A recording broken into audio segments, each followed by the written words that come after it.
Lucy Rohden will be with us here. She went somewhere strange this weekend. What was that game that she was covering? I just saw some footage from Georgia, from the Georgia Southern football game. Appalachian State. Okay. Boone, North Carolina. What a beautiful place. All right. We will talk to Lucy about that, but Amin joins us now for weekend observations and some other things. Did you have any commentary on some of the things that we covered earlier in the show? Zaslow judges people who sleep on airport floors. Mike Ryan doesn't like being judged that way. Zaslow is also someone who is against airplane mode on a airplane on his cell phone and will spill a drink on you if you tell him that he shouldn't mess with the. It got all over her lap. The pilot's technology. What are your thoughts there, Amin? Well, first of all, airplane mode is an absolute hoax. They did it because they don't want people to be on their phones talking and having conversations the whole time. It does nothing. I learned this in 2008, I want to say 2009, Dan. I was on the charter flight with the Suns, and I forgot to put my phone in airplane mode, and lo and behold, it didn't crash. And so I told my brother, who's an electrical engineer, and he's like, yeah, like the number of phones it would take to not be on airplane mode, to interfere with the plane's operation, you would need like 500,000 phones. They don't do enough individually or even collectively with 300 people on board to really severely interrupt airplane operations. Jeremy is sour. He's making an assortment of sour faces at you. These are just a bunch of people who don't like to take one for the team. Look, I'm not saying that my one cell phone is going to bring down this plane. But if everybody has that attitude, I mean, look at what happened in 2020. I just told you, if everyone had the attitude on plane, it's still not enough phones. There's a lot of planes to in the interfere. sky. Take that from someone who didn't finish at Georgia Tech because he couldn't do the Widowmaker test, couldn't pass the Widowmaker test. I got a D in that. D is for done at Georgia Tech. It's true. Yeah, you don't have the engineering expertise required here to tell us whether airplane mode is a hoax or not. I don't, but if you were listening, Steve Martin, you would hear that I told you that my brother, who has a PhD in electrical engineering, was the one who reassured me of this. What are your opinions on airplane sleeping on the airport floor? Disgusting. Disgusting. Gross. Nobody, can I just get on the front end? No, we're not sitting here saying, oh, we love to do it. I love nothing more than it's when you're stuck there for 5 hours. I'm not just going to sit in these uncomfortable chairs for 5 hours. Definitely not going to lie down on the disgusting floor. Exactly. If the only place to lay down was the bathroom right under the urinals, would you be like, what am I going to do? I'm just going to sit in these uncomfortable chairs? But that's not the only option. You're just being silly. That's a silly it's close. comparison. No, it's not a silly comparison because right guess what? People go to these urinals, pee everywhere, step all over that. Do you think they wipe their shoes on the way out? No, they're tracking all that all across the entire airport. Millions of people all across the country, flying from everywhere, stepping in God knows what. Yeah, but I'm tired. Hell, Ethan the other day stepped in dog, walked all over our office. You think I'm going to take a nap on the office floor? Do you know about that, Dan? I don't want to know about that. Oh, now Mr. Dog Lover doesn't want to know about that. See? No, it's not that I'm a Ethan. dog lover. It's that I'm an Ethan hater. Oh. Yeah. Time now for Amin's weekend observations. It is time for Amin to share his game notes. No one in the media will tell you what happened better than my boy. Amin. Weekend Observations is presented by Miller Lite. Turn on the original sound so I can hear the beeps. It is. Dan, we just didn't have a beep. Got it. Now it's on. Don't say it is. It is now. I hear it now. It was on the whole time, dude. We're not going to do this. It was on the entire time. Stop being such a man. This is like the This start. is not This good. is the start to the I Dolphins did not game. hear beeps and I did not hear music. Then after I said turn it on, then I heard the music. You're not going to tell me it was on the We whole all time. heard the beep. We all heard everything. You heard it. I'm on Zoom. Roy That's how pressed this no works. Roy did not click a single button. Dan, it's been a long-ass time. Over 1,100 days to be exact. They dominated the past 3 years of regular season matchups. With one caveat. Because just like that, make no mistake, the Bills losing to the Dolphins in the 1 p.m. window is back. Last time, they blamed the sun. This time, it's the rain. Weather. I told you, Greg Cody, be strong. Leave it to the Jets to up a tank job. Leave it to the Browns to lose to the team with 169 yards of total offense. Giannis asking if he has college eligibility. got me thinking of two things. One, what would Giannis do in an NCAA game? Just think about it for a second there.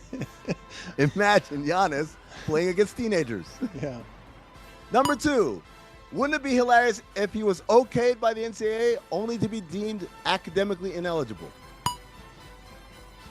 Jackson Dart entered concussion protocol Sunday versus the Bears after I told the Giants last week to protect him at all costs. For Christ's sake, guys, we finally got something right. Don't turn him into Tua. Diana Rossini.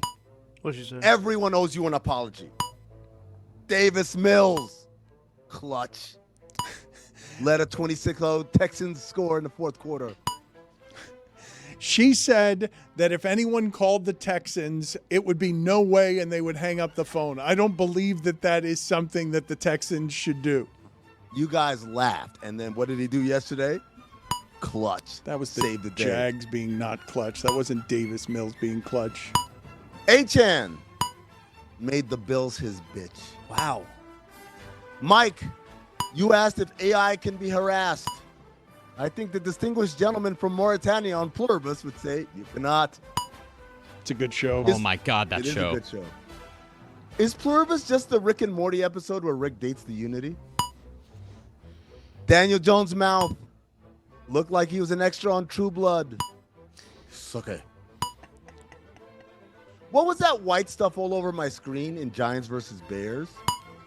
It was like falling everywhere. You guys catch that? Snow.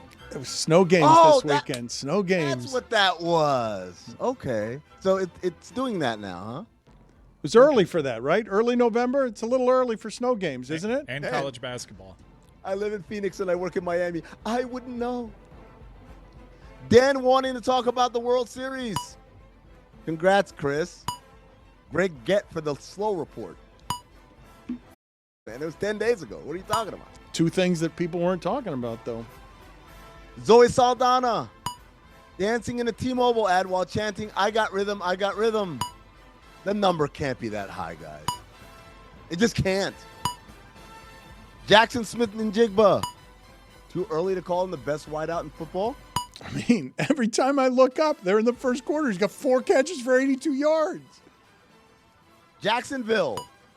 Not a single player or coach was on their game. I guess you could say they were a team of Jagoffs. Jagoffs, Dan. They're Jags, and they were off. Does Dan think Alejandro Kirk is Canadian? You keep saying he let his country down. Or are you talking about Mexico? Because someone who lives somewhere with a large Mexican representation, I can assure you he didn't let Mexico down. They like the Dodgers, Dan. A lot. Fernando Valenzuela, look him up. How many edibles are appropriate for a weekend trip? Tommy Tuberville thinks New York City will be completely Muslim in 3 to 4 years. No punchline necessary. People voted for that guy. The unsung hero of the Bills-Fins game, Paul. Is that his first name or his last name? I don't know. I do know that Dan was probably going to jump in and explain to me how I ruined the joke by asking. Dan, I get the joke. That's why I said it. That's what you did last week. It still haunts me that you thought I didn't get the joke. Here come the Ravens.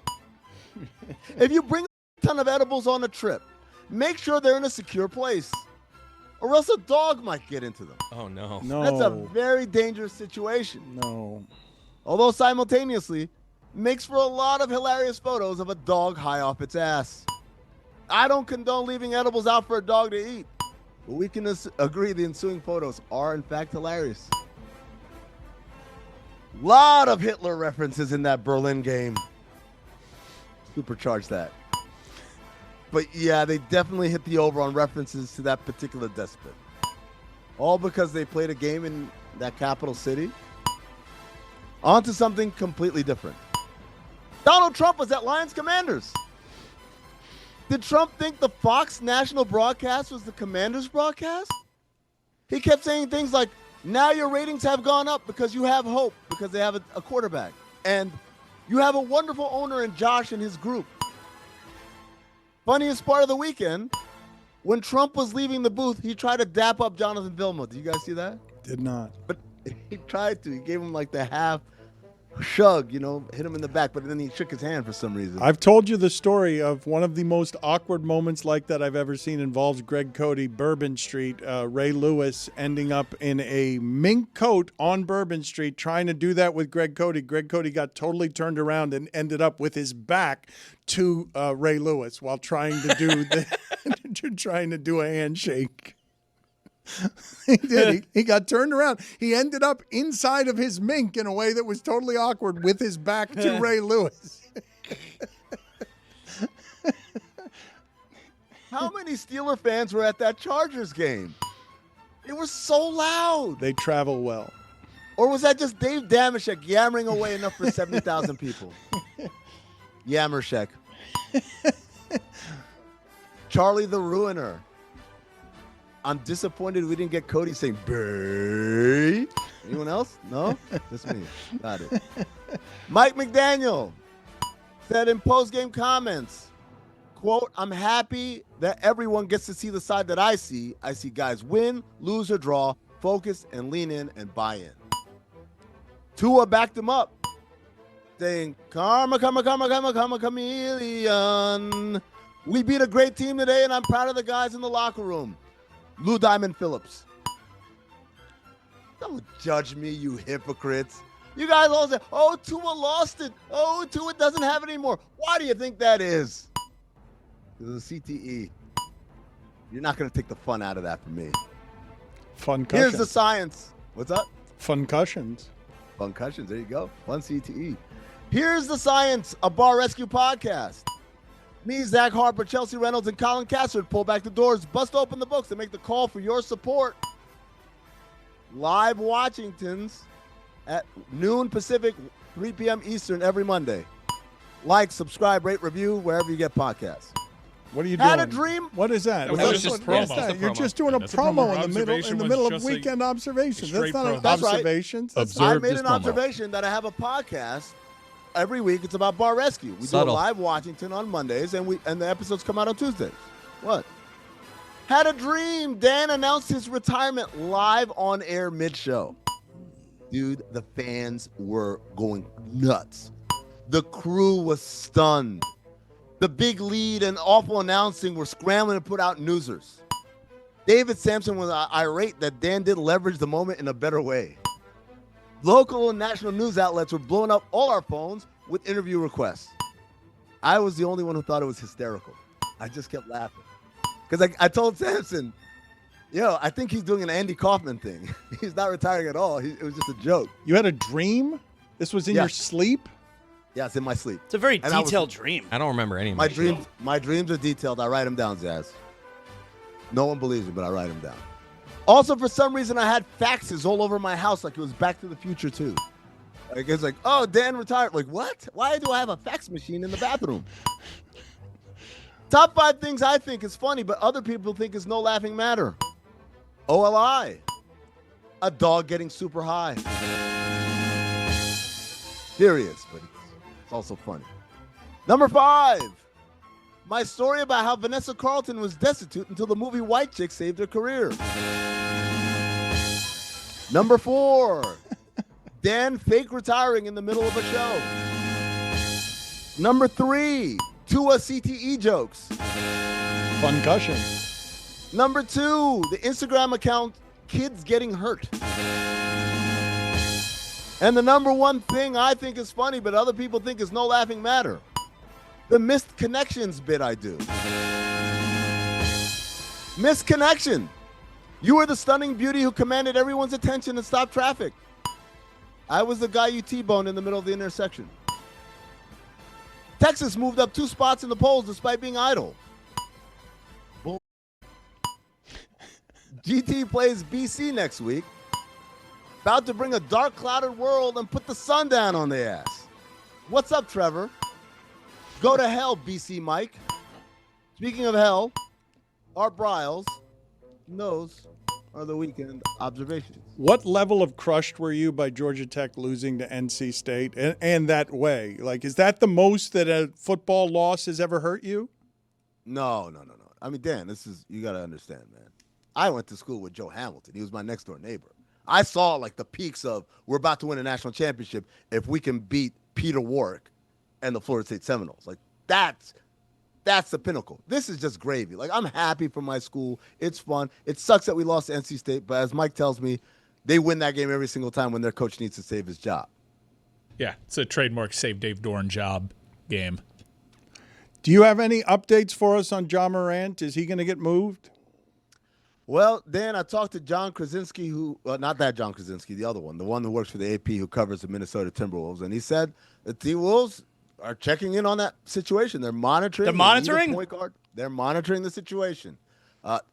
Officially, he's not on the block, but obviously Minnesota is a team that's very interested. They have a need at point guard. There is some questions on how he would fit because, again, he's a very ball-dominant player, and the Timberwolves have been subsisting on a lot of threes and the ball being in Julius Randle's hands and Anthony Edwards' hands. But, I mean, it's hard to say. Again, like Miami, it's like if Ja Morant is on the block, how can you say, no, not for me, Clive? He's terrible now. He's terrible because of the offense they're running. He's not good in that offense. He's not comfortable. And, Zaz, as I said last week, in the NBA, when you want out, you don't hold out. You don't sit out. You show up and you make a mess. And I think he's not terrible, Zaz. Like you can't say that 3 for 18 is terrible. I know, but that athlete at that age, I understand that 3 for 18 is terrible, but he's not terrible. He didn't forget how to play basketball. You put him in the right place. He's still going to be great at basketball. I would think so, but on the year too, like he's shooting 37% so far this year. He was already a terrible three-point shooter, and that's even worse now. Yeah. I mean, is he attacking the basket as much? But I haven't watched enough because, like you said, like this coach, it's a bit of a different style. Yeah, Zaz, it would be like a star receiver getting one reception a game, and you say, oh, he fell off. No, they're running the ball on every play now. Mm-hmm. And so he just doesn't have that same comfort and the same number of opportunities. Okay. We mentioned earlier Pluribus on Apple TV. Do I gotta watch that? You do have to watch that. I mean, the amount. First of all, Rhea Seehorn in Better Call Saul was exceptional, and I thought she was Claire Danes this whole time. I am continually flabbergasted by the amount of money that Apple has. We know that Apple has a lot of money, but to bring Vince Gilligan out of retirement and to give him that kind of budget to make whatever he wants, he's going to make something good. What have you seen of it? It's only a couple of episodes in, but that is the kind of thing that would be enough to get people to subscribe to Apple if they're not already subscribed to Apple. Then it reminded me a little bit of Paradise in that it's just a very fun, different concept. Like it's just a different concept of a show than we're accustomed to seeing. And the imagination of what would happen if this happened. I'm not going to give it away, but like if this happened to the world, how would you don't have to give it away without saying. All you have to say is the most miserable person on earth is trying to save people from happiness. That's the premise. Yes. That's I don't know what that means. Good.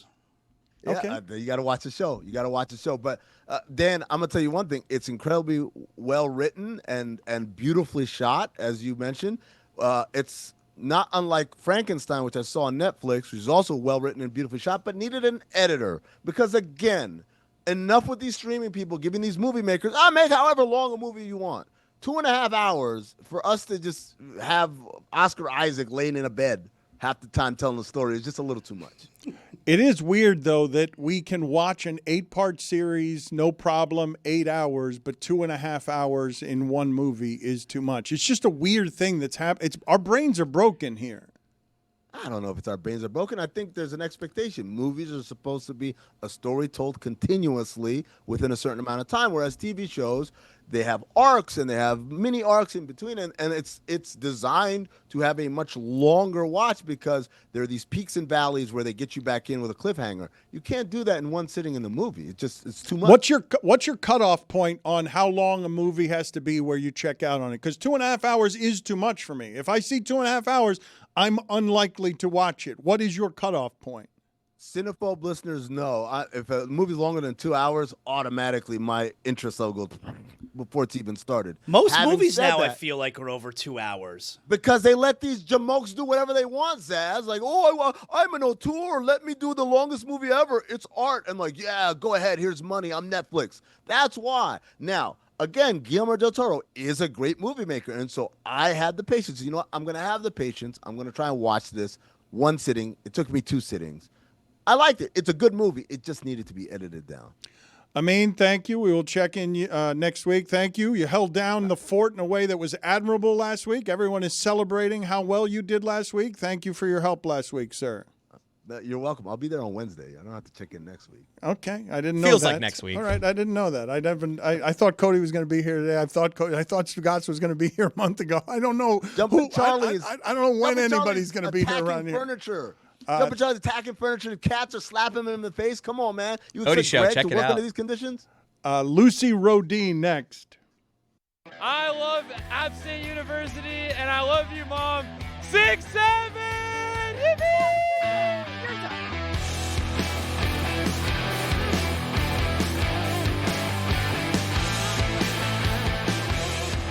Dan, for the first time in off-roading history, we are at a group of 5 game. I am embarrassed, disappointed, and disgusted in myself that it took us this long to make it to the G5, but we're here for a rivalry. App State, Georgia Southern. These teams do not like each other. We're in the mountains. We're having a great time. How much do you hate Georgia Southern? Woo!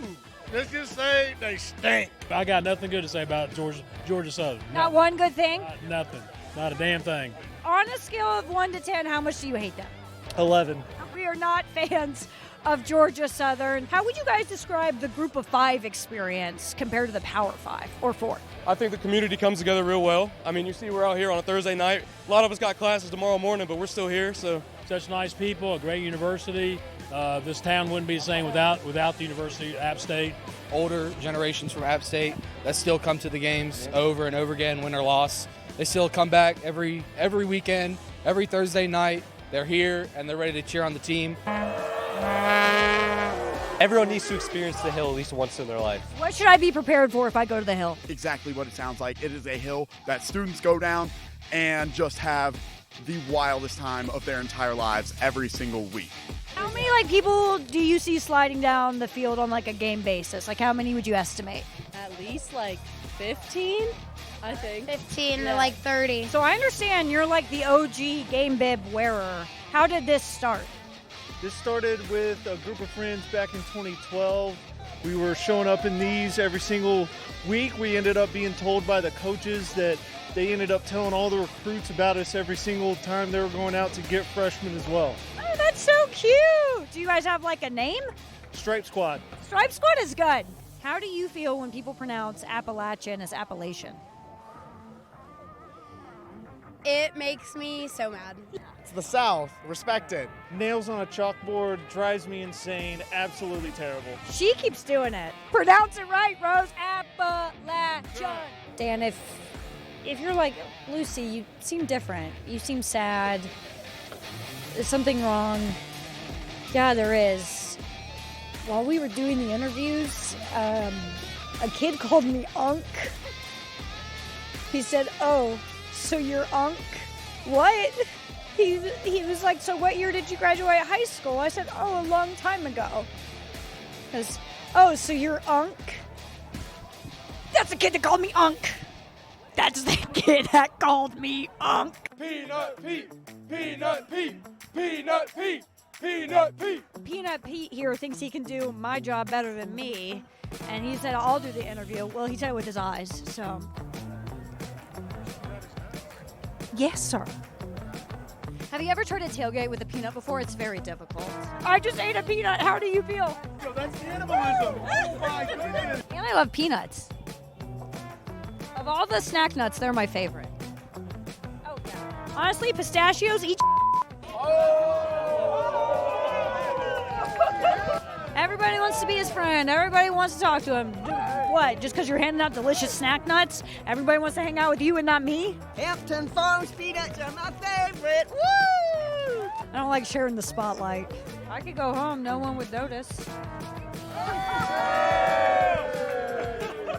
Peanut Pete, come here. He's always behind. He's a peanut late, too. He can't see. This is our nuttiest fan of the tailgate right here.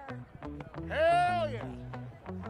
Go Nears. Today's trip is brought to you by Hampton Farm Peanuts. Get nutty with Hampton Farms, the official snack nut of bowl season. How many times do you guys try to sneak in the App State-Michigan game into conversation on a daily basis? Oh, every time. Every time. Rightfully so. Let me show you something, actually. Oh, let's see it. The Michigan game. So when we silenced 103,000 people by blocking that field goal, the feeling you had to be there. And the ones that were there knew what it felt like. DraftKings! DraftKings! DraftKings! Nears by a million. I'm getting my bread tonight. And it's peanuts. This trip to The Rock was brought to you by Game Time. Download the Game Time app and use code Lucy for $20 off your first order. Terms apply. What time is it? It's game time.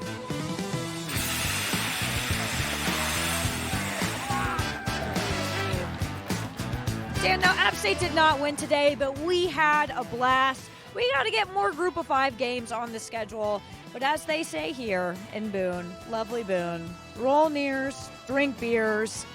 Maybe they could add scoring touchdowns to the list. I think that would help things out quite a bit. Hard on those nears there by that guy. That was scary. I was made uncomfortable by everything that was happening there. What happened? Yeah, it was uncomfortable. Although I don't know how you ended up at Appalachian State. I have been saying Appalachian all my life. That's wrong. And Peanut Pete seemed delightful. Oh, he was so nice, and everybody was obsessed with him. Honestly, we should bring him to more trips because it made my job so easy. Like, normally we have to go up and approach people and be like, hey, we're with DraftKings, and be really nice. People just come up if you got a giant peanut there. People, it's a scary segment. Put it on the poll at LeBatardShow. Do people just come up to you if you have a giant peanut there? The ACC, I don't want to talk about Appalachian State. I don't know how you ended up there. Is there a short story? Well, we wanted to go to some Group of 5 schools, and our friends, Hampton Farms, are based in North Carolina. And when Peanut Pete invites you to a game, you have to go. Okay. Like, you just can't say no. And this is actually one of the better Group of 5 atmospheres in college football. It's a lovely town, like really, really passionate fans. They care a lot. They just have a really kind of gross offense right now, so like the game wasn't that fun, but it was such a great experience. We love Boone. Roll nears. Let's cover some college football here with Lucy. The ACC, Louisville loses, Virginia loses. It was weird to see them lose to California and Wake Forest. What are you laughing about? Are you guys ready for Duke in the ACC championship game? Are you guys prepared for that? 5-4 Duke, who's just lost to UConn, but they're 4-1 in conference. Are you guys ready for that? They just did lose to UConn. She's laughing at us. Look at her. She can't even keep it together. Mike, I think she's specifically laughing at you. Look at her. Her face is red. Yeah. Well, it's a coping mechanism because Iowa's season ended on a minus 39 yard safety. Don't do that. That's not how that happened. That's how the game started. What is happening in the ACC, though? What is that? Louisville is a good football team. What are they doing losing to California? Well, not to take – I mean, she can take a stab at this, but injuries. Well, I was asking her. Yeah, but Virginia lost its quarterback. Louisville lost RB1. Lucy, can you take a stab at it? Yeah. I answered it for you. It's okay. You guys go ahead. I'm still laughing at Duke in the ACC championship game. It is funny. They did just lose to UConn. They literally just, and it doesn't mean anything. It doesn't mean anything at all. Because Duke is 4-1 in the conference right now. Cal has a really good quarterback. Like, Cal is a weird team that you just can't seem to kill, despite that the entire universe is against Cal with the, getting kicked out of the Pac-12, obviously choosing to leave, with how everything is sort of played out this offseason with, like, Brian Harsin, and it just felt like that football team was falling apart. For some reason, it always works out for them. Louisville, yeah, it's injury issues. That's definitely the big one with Virginia, too. When you lose your starting quarterback, like, that is obviously going to put you in a bad situation. I do think we need to give credit to Wake Forest. This was a team that was supposed to be the worst Power 5 team this year. That was their projection, and they've been great. They're coming off a win against SMU. Virginia, like, Jake Dickert has been a really good hire for that program, and they brought in as many transfers as anybody. Like, so many transfers on that roster. They've had a really good season. But, yeah, the ACC is one big, giant mess. But because of this, Miami might be able to play their way back in, potentially. That's what Mike is rooting for. Mike is just watching all of football, waiting for the teams that are ahead of Miami to lose. Are you willing to concede what it is that I was saying earlier in the show, that a Cuban from Miami is going to end up being the Heisman frontrunner because we just saw our first Heisman moment of the season? Wow. That's going to go down as one of the greatest catches in just college football history, which is crazy because I think something that's going to get lost in that is 2 plays prior, they had one of the other greatest catches of the entire season. What Fernando Mendoza has done in Indiana has just been remarkable. It's kind of I don't know if Miami was like active with him in the portal, but they certainly should have been. That catch was crazy. And I think I want to give a quick shout out to the official who called it correctly on the spot. Like, that was the most locked in I've ever seen. He's just guessing. Come on. That's a guess. He was locked. If you look at the image, he is locked in. He is ready to go. That was a moment where it was just like, Indiana almost feels like a team of destiny now, because like that was just so crazy. Great job by Chris Cody. Head official. Yes, great job, Chris. I'm so proud of you. Obviously, Penn State's having a bad year, but they're still a ridiculously talented team. And so for Indiana to show something this season that they showed in both the Iowa game and the Penn State game that they didn't really have to show you last year was just, can they win a close game? Can they not win by 50 and come out? They've done that against Penn State, against Iowa. This is a very, very good football team. Yeah, Fernando Mendoza, he should be the front runner for the Heisman at this point. Lucy, we got a handful of top 25 matchups, hugely impactful in the CFP. You're headed to Athens for Texas, Georgia. You got Oklahoma playing Alabama, and you got Pittsburgh playing Notre Dame in a game that's sneaky big for the CFP. How do you see these games going?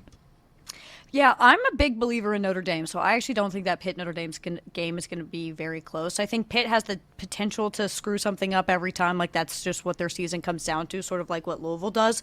I don't see that being this one. I think Notre Dame has sort of gone under the radar just in the sense they haven't really played anybody in a couple weeks, but the issues we saw the first few weeks with their defense have been corrected. Like, their defense is playing super, super well, and their offense has been great all season. Like, I really am buying into Notre Dame. I'm not buying into Texas yet. Like, I still can't get past Kentucky, like, beating the ever-living shit out of Florida this weekend and then reminding, like, oh my God, Texas lost to that Florida team. Like, I just can't buy in. I can't buy into what Texas is doing. I know that they've looked better the last few weeks. Obviously, a good win against Vanderbilt, obviously coming back against Mississippi State. I just don't believe in that right now. So I'm leaning Georgia for that one. Yeah, it's an Oklahoma, Alabama. I don't have any faith in Oklahoma either. I think their offense is stagnant. So I do think this weekend's going to play out sort of the way we think it is. But this weekend, like this previous weekend, I feel like we lost a little bit of that spark of that juice. I think you had that in the ACC, but not elsewhere. So I wouldn't be surprised if everything goes, because who knows? Who knows? Lucy, it's a beautiful sport. Lucy, I will be in Athens this weekend too, so I will see you guys there. Oregon, they finally beat someone of note this past weekend. Did they? I think so. I think they did. They beat Iowa by a couple of points. I have a bad feeling Miami fans are going to be looking back at that Oregon escape over the weekend and say that one could have been the one.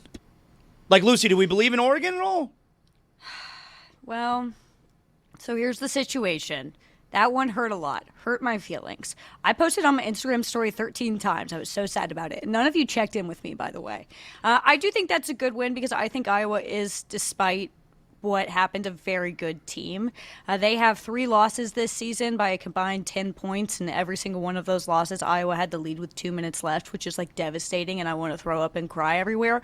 But Iowa's a good football team, and I think that win is the most impressive thing I've seen from Oregon this season, not even just because I do think Iowa's a good team and Kinnick is a tough place to play.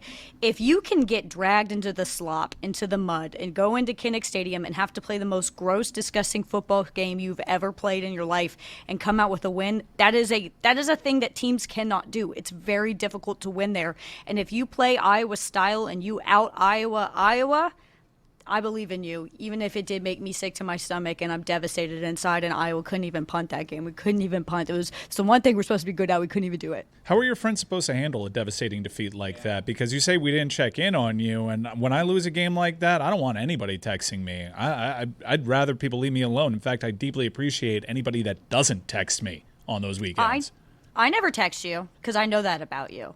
I did post so many times that people were like, hey, girl, that's a lot. Is everything okay? Billy checked in. Billy was like, hey, what's going on with you? And I told him to shut up, but I knew he meant it from the heart. At LeBatard Show, do you think that Lucy's analysis, everything has gone to who knows, is the best analysis you've heard on college football this year? I agree. That is good. There are 3 teams that I feel like I know. We'll get to that in a second, Chris. I know it's at the end of this segment. There are 3 teams and only 3 that we know to be good. You might be putting Notre Dame in that class. I think it's just Ohio State, Indiana, and Texas A&M, maybe Texas Tech. Who is your fourth?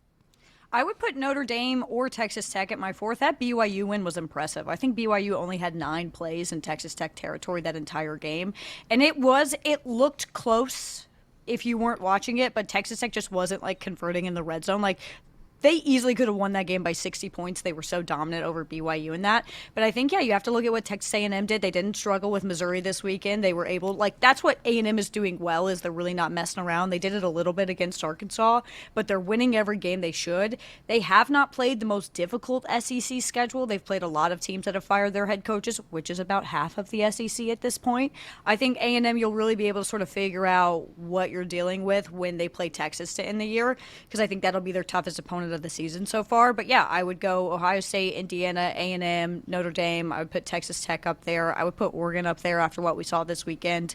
I do think there maybe Ole Miss. Obviously, the Citadel, you can't really tell much from it. But, obviously Georgia and Alabama, duh. Really bold of Dan to them. go with the 3 undefeateds. Okay, but I asked her for a fourth, and she gave me 10 teams. All right, go ahead. I wanted you to have options. All right, go ahead and do it, Chris. Fine. Well, time to get in it. It's Lucy's Internet Minute. Okay, so the internet this week, this one woman has been doing this social experiment that has pretty much set everything on fire. This lady in Kentucky has been calling she's been asking people, hey, give me your church's phone number. And she'll call the churches and say, hey, I have a baby that needs formula. Will you help me? And it's been wild because almost all the churches have said no. They were like, we're not going to help you. And she's been recording the conversations, and people have been putting together spreadsheets. So she might be changing the course of American history, because this is one of the wildest social experiments I've ever seen. Why are you making That's a what's face? happening on TikTok. I mean, what is she hoping is going to wind up coming from this? Well, she's basically just being like, she posted a video about why she did it. She was like, I just wanted to see if a church would be willing to help me in this situation. So what she does is she calls a church and she plays the sound of a baby crying in the background. She's like, hey, I ran out of formula last night. My baby hasn't eaten in 12 hours. Is there any way you could help me with formula? Certain churches have been like, absolutely, give us your name, your number, your address. We will do everything we can. Other churches have been like, sorry, you're not a member here. We're not going to help you and your hungry baby. And so what I guess her sort of motive was is, one, not to shame these churches or whatever, but just to show you hey, what's going on, and also to be like, hey, we should all be more giving, and look at some of these great churches. She called a mosque and they were immediately we're gonna help you. And so it's been really interesting to see how it's played out, and some of these churches have doubled down and be like, we're not helping you, you don't go here. And it's been really interesting to sort of see how it's played out in the public reaction, but it's a be a good person moment. Tax breaks, huh? For those? Yeah, that's sort of it. I know this isn't the fun one, but it's what the internet talks about. Tax breaks. This is what you guys asked Well, me but to Chris do. made it fun. And then he made that sound, and you're like, oh. Cool. Hope that baby gets formula. Lucy is heading to Athens this weekend. Georgia hosts the Texas Longhorns. Zaz will be there as well.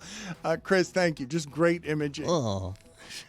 Can you believe it, folks? We're already halfway through the football season. For many, it's been a frustrating football season, especially those who are fans of the pro team down here. But for others, you have that away trip that was really special. You celebrated, you commiserated, and hopefully you did it all with Miller Lite. That's right, because Miller time makes football time a special time.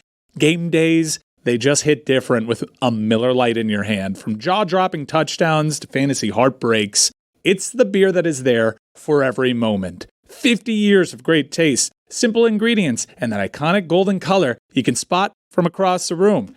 And here's the kicker, folks.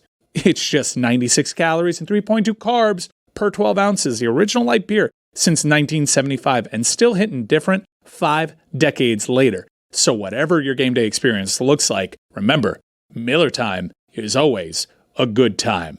Miller Lite, great taste, 96 calories. Go to MillerLite.com/Dan to find delivery options near you, or you can pick up some Miller Lite pretty much anywhere that sells beer. It's Miller time. Celebrate responsibly. Miller Brewing Company, Milwaukee, Wisconsin. 96 calories and 3.2 carbs per 12 ounces. All right, Juju's wearing a Miami Heat Vice jersey, but you're not fooling me, man.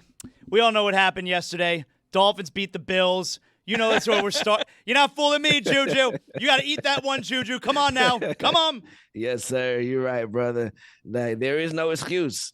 There is no excuse at all. The only thing that I would say is when Dan says this the biggest surprising loss, I have literally been saying all year since week 2, beating the Bills is not the head on your mantle that you think it is. They have a lot of problems. It's multi-pronged. Like, as good as it is to say everybody eats is our mantra, every now and then you got to have somebody at the head of the table that demand a breast. Like, you feel me? Like, on third down, you need somebody at the table saying, give me the breast, bro. I got us. Like, somewhere on the spectrum. And they haven't had anybody in the way of a number one receiver. And that's what cripples them on those thirds and longs or second and longs. I'm going to stop talking and let you get a word in edgewise because I got a lot. I'll tell you, Chris, you know what was low-key my favorite moment from the game yesterday? What moment? When that Jordan Poyer, when he was face down on the grass. That was my favorite. I don't like that Jordan Poyer. Eat that grass, Jordan Poyer. Right. Because as good as it is, as good as Patrick Mahomes is, bruh, it's a great luxury to be able to throw the ball to Travis Kelce. As good as Matthew Stafford is playing, man, it feels good to probably see Puka Nacua and Devontae Adams out there when you need them. You dig it? So I think that the Bills, they've been relying on Josh's greatness more than just understanding that, hey, greatness comes and goes, but you got somebody in a prime right now. You got to surround him with talent, an overflow of talent, because if you don't, you're going to have games like this. Are you worried that the Bills are not going to win the division? Oh man, I don't plan on winning the division this year. All we needed somewhere within these couple of years is a competent competitor, which is the Patriots right now. They're very competent, and I don't see us overcoming our problems, which is the defensive end. We have so many injuries. We got AJ Epinesa, Taron Johnson, Christian Benford, Ed Oliver, Josh Palmer, Daquan Jones, Shaq Thompson, Landon Jackson yesterday. We have so many injuries to overcome, and by them not pulling the trigger at the trade deadline, which is a whole nother thing, I think that they're just destined to be middle of the road this year. Juju, I see you have a top 5 for us here today. What do you got, man? Yes, sir, man. Earlier in the show, Chris said that Aaron Rodgers definitely needs a beard, bro. He needs some scruff. Mm-hmm. Dude, he looks old. It looks like gray. It just like his white face just makes him look grayer.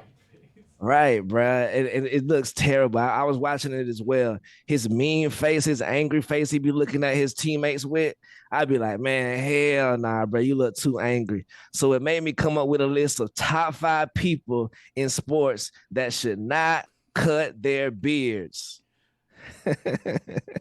Looking good, Jeremy. That's your doppelganger, Juju, right? Look at that. We have Juju and Juju. Salute. Salute to you, Juju. Number 5, Aaron Rodgers. Brother, you need to keep that beard on your face. Bro, look at you. The jerseys is already bad, but the beard makes it worse. You know what? Strangely enough, I think you're right. I think no beard makes him look older. Oh, yes. It's odd. He looks odd. That's the only way I can explain His face looks backwards. Mm-hmm. Number 4, Ryan Fitzpatrick. Keep the beard, brother. The beard was a great addition. Never get rid of it. Number 3, it's a double whammy. Jason and Travis Kelce. I couldn't even imagine it before seeing this picture of Jason, but at the same time, we all know what that Travis Kelce picture looked like without the beard. Yeah, gruesome. And Jason looks like he's got that butt chin. Yeah, he does. Number 2, James Harden. I don't know how this is number 2. That's crazy. Bro, look crazy as hell, man. That beard was his glow up. And the number 1 person in sports that should not cut their beard, Daniel Le Batard. Brother, like a bird of prey. By the way, Roy here making the argument for James Harden without the beard. He was doing it off mic, but he's like, he looks good. Yeah, he's not bad. It's not terrible. I don't know. Also, the play calling for the Bills, terrible in times. 4th and short, you doing a spin out, launch the ball down the field. Terrible, horrible. PU. Sorry about that.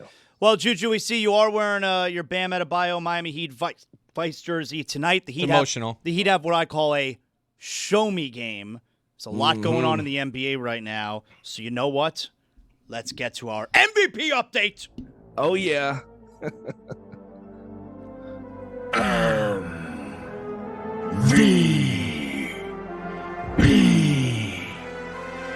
of the day. I got an update for you, Ass. You ready for this? Mm-hmm. We got a lot of guys who are in the MVP conversation right now.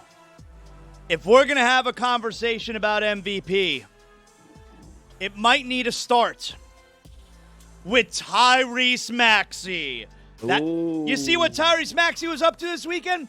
Oh, yeah. That's right. Besides that, the Sixers are 6-4, better without Embiid, all right? They did lose last night.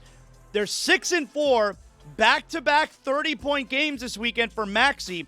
On the season, he is averaging over 33 points and 8 assists a game. He is a superstar. If we're going to have a conversation about MVP, we better be talking about Tyrese Maxey. We sure should. Also, close second, the Joker. Wow. Good player. We shall not mention his name right him. now. I like him. He is playing out of his mind right now. He's yet to appear on this list. Aaron Gordon's appeared on this list, and Tyrese Maxey becomes the first 3-time participant of the MVP of the day. Deservedly so. Wemby. Deservedly so. Yep. Juju, let's update some polls, man. Yes, sir. MVP of the day.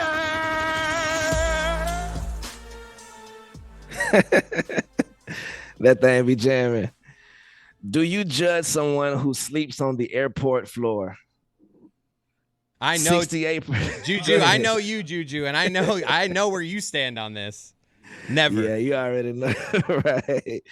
68% of the audience says yes, they do judge him. It's disgusting.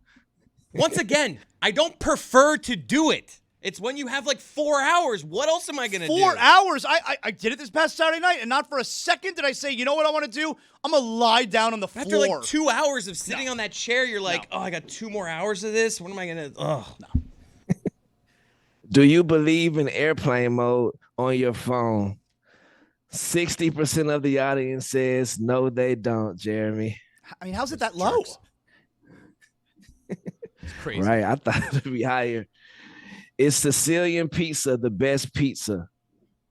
77% of the audience says no, it is not. Whoa!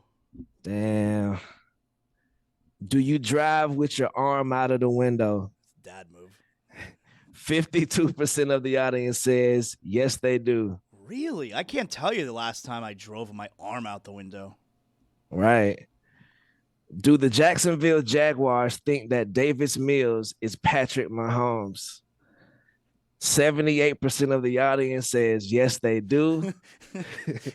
And last poll, are you aspiring to taste the taste of wetness? 61% of the audience says no, they are not. And those are your polls. Come on, taste the taste of wetness. I'm still looking to have that conversation about Nestle Quick.